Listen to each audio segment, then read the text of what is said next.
Every Tuesday, traffic expert Jason Luber listens to you about a topic that is driving you crazy. And if you have a question for Jason, scan that QR code on your screen right there. So Jason, this week a viewer wants to know more about one particular turn lane. Yes, and it's a tricky one because of the businesses over there. I'll explain in just a second. Mike from Denver writes, what's driving you crazy? There are two right turn only signs on southbound Quebec as you approach that weirdly acute angled turn at Evans. About 90% of the time, the Warren sign is ignored and cars just keep driving to the left turn at Evans, or to the right turn at Evans. If you follow the rules, you need to force your way into the Evans turn lane and wait for an opening. Why not just make it one long right turn lane? Well, this is a tricky spot, as you said, Mike. And when I went out to go visit this back in September, that's why the video looks a little bit more summary, I watched as most of the drivers who wanted to turn at either Warren or Evans, they just get in that right turn lane before Warren. Maybe 1 out of every 10 drivers did it the correct way by waiting until after Warren to move over to the right to go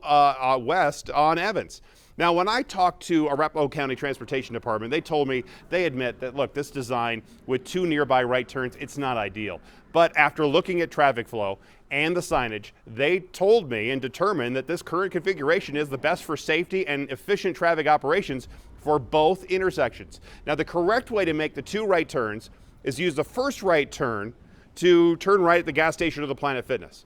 If you're going to turn right at Evans, you stay in the right through lane and only merge right after you get past Warren, but very few people are doing that, and that causes this confusion. To help with traffic flow, the pair of traffic signals have been tied together, but still traffic backs up in that right lane. I was told that if traffic volumes increase to the point where queued traffic is routinely stacking up, one of the potential changes could be to restrict or eliminate access to both the Planet Fitness and the gas station from Quebec, an option neither business is interested in seeing. And one of the other unforeseen complications here is that gas station right there, more often than not, has some of the lowest gas prices in the entire state. In fact, I looked it up today. Gas Buddy has it at $2.09 today. That's the lowest in Colorado.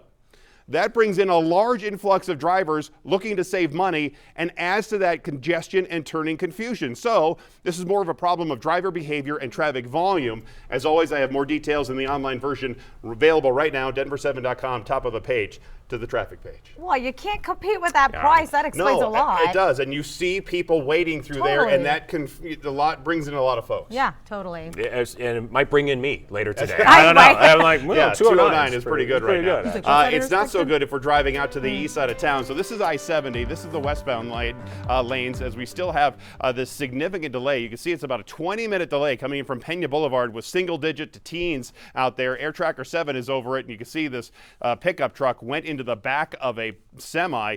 They are still cleaning it up. Right lanes are still blocked, Clara, and we're looking at, as you can see, those significant delays.